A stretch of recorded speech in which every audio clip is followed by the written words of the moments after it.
Hi everybody and welcome to Ivorylight interview. Tonight I'm going to be interviewing Sheena Rose, a belly dancer and instructor.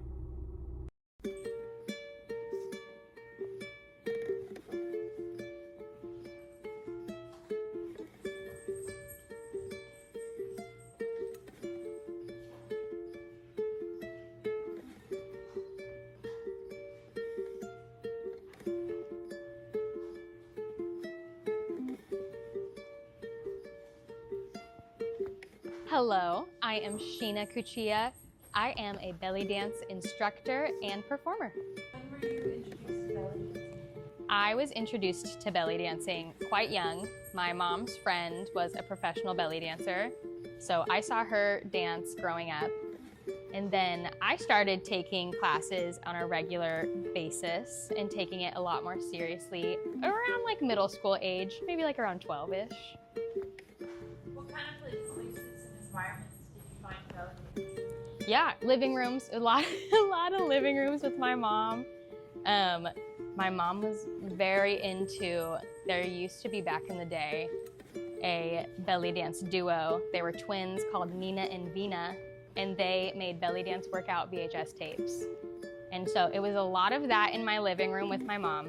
But then, you know, here and there, my grandma got married when I was young and she had belly dancers at her wedding. Just like some rare occasions here and there that belly dancers were attending. And then a lot more once like middle school hit and I was kind of more in that environment. What kind of costumes or movements give you confidence when it comes to dance? Ooh. Costumes? All of it. I love dressing up. I mean, any costume. I love from like just a casual, kind of like a bamboo matching set to like a fully beaded belt bra situation. I love it all. They all have different spots and places, I would say, dance-wise. And then movement, oh, I don't know.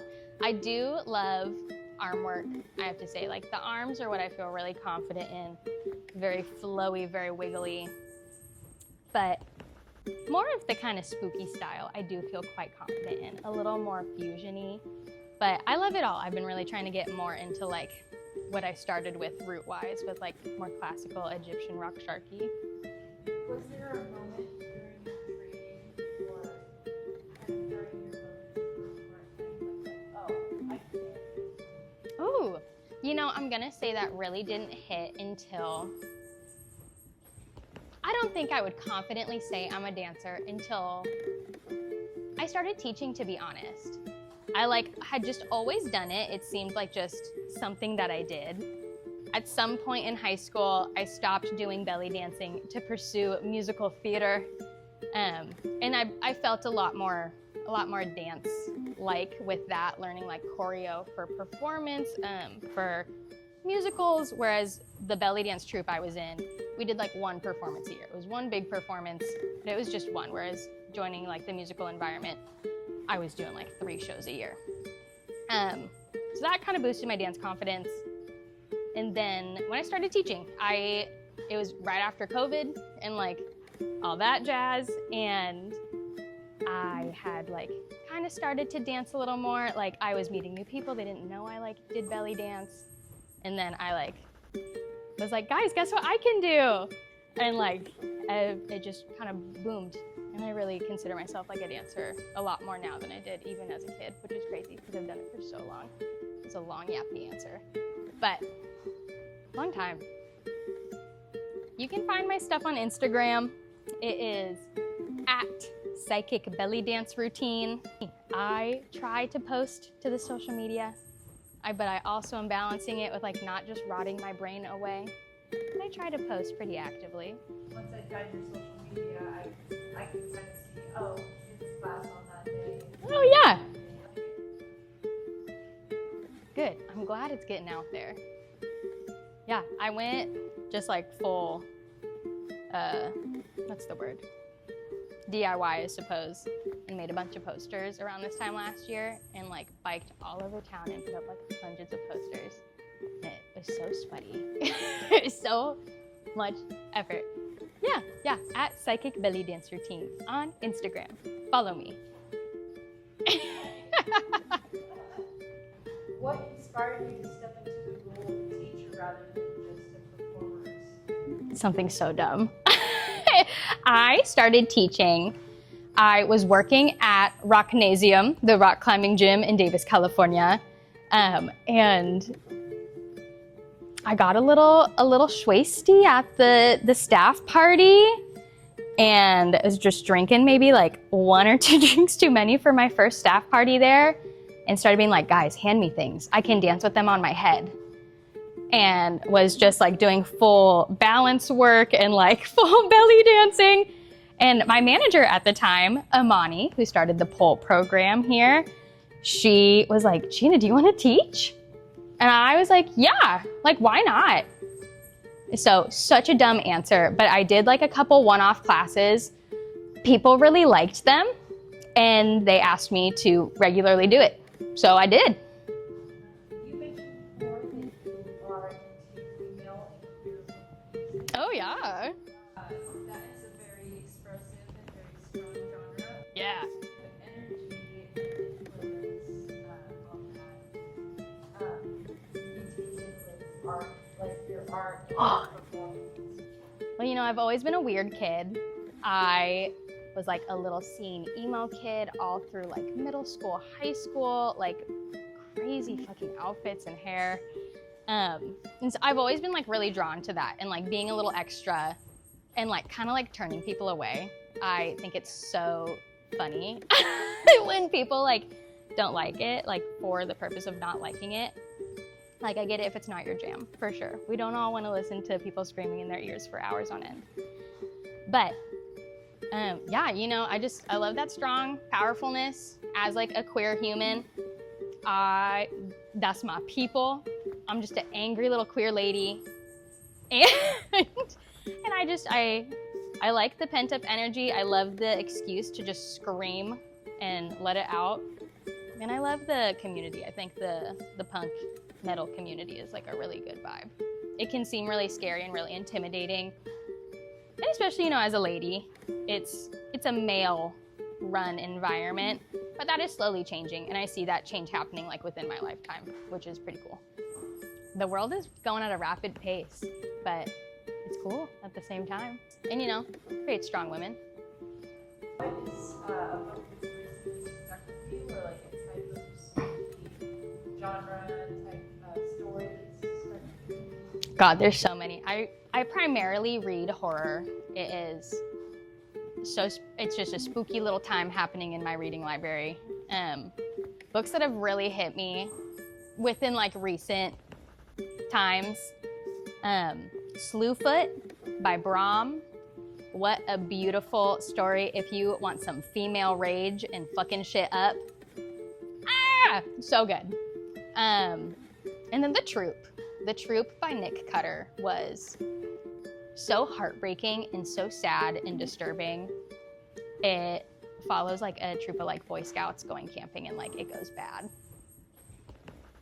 But I mean, what a thinker and what a fun piece. It's written really well.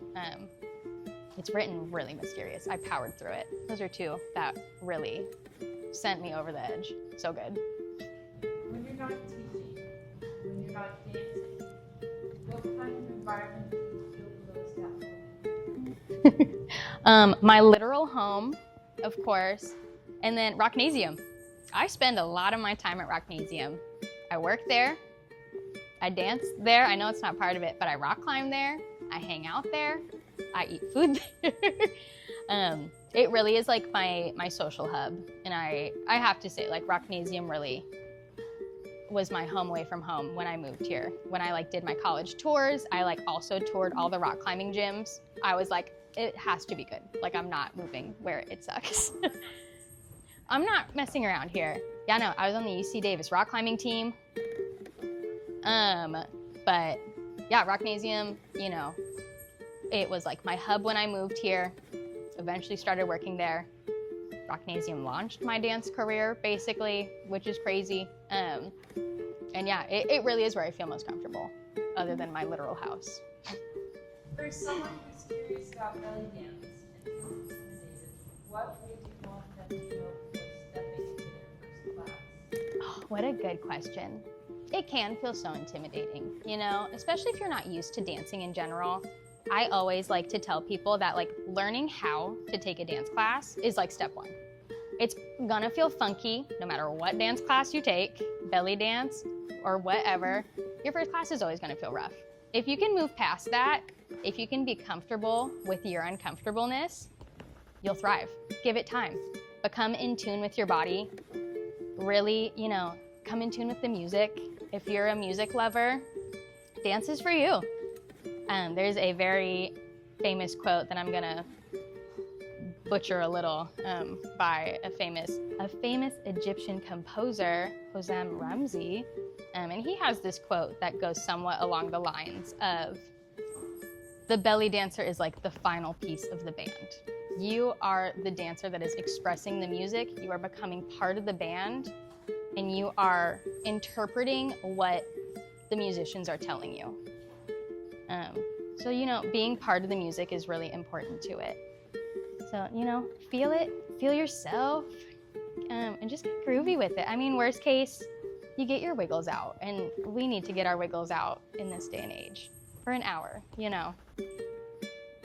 What do you think belly dance moves people emotionally or creatively that they might not expect? History.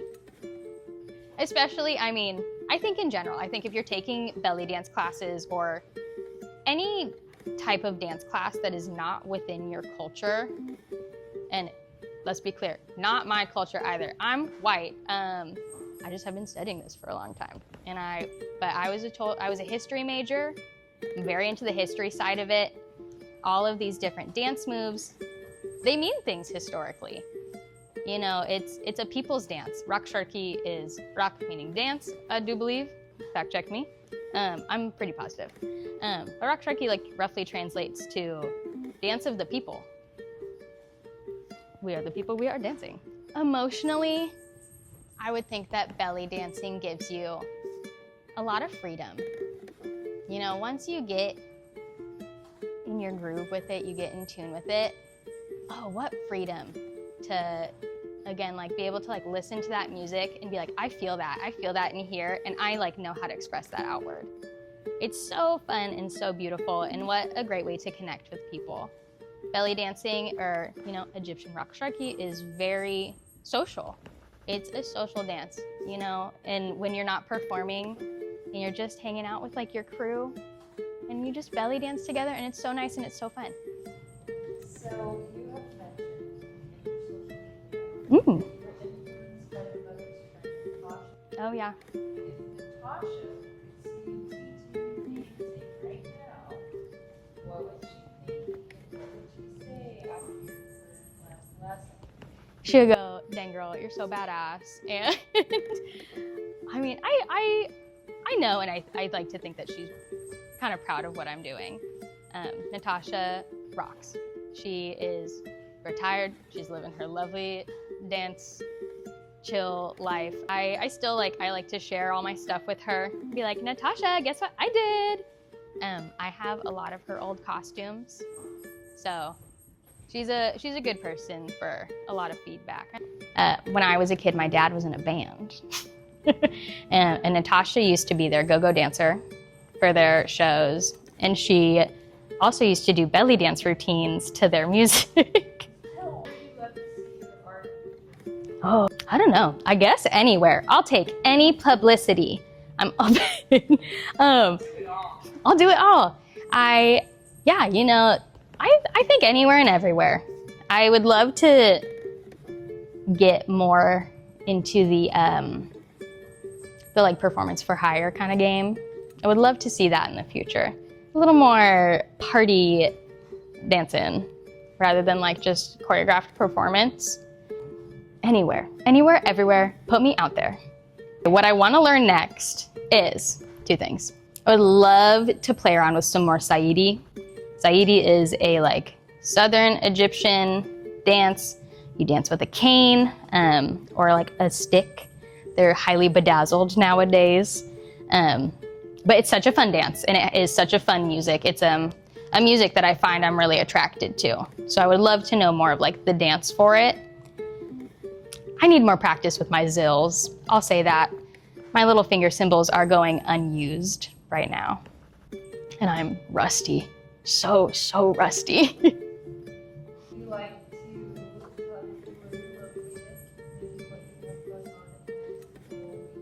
to You can find me again on Instagram at Psychic Belly Dance Routine.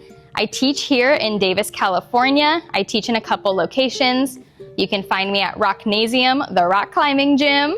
You can find me at Euphoria Pole Davis and Mirror Image Dance Company. In late May, here at Euphoria, we are having our showcase.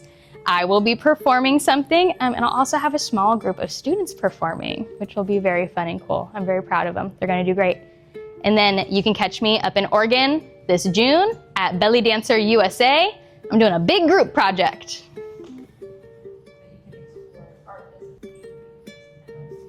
Yeah, no, I love that. I agree with that. Get your wiggles out, everybody.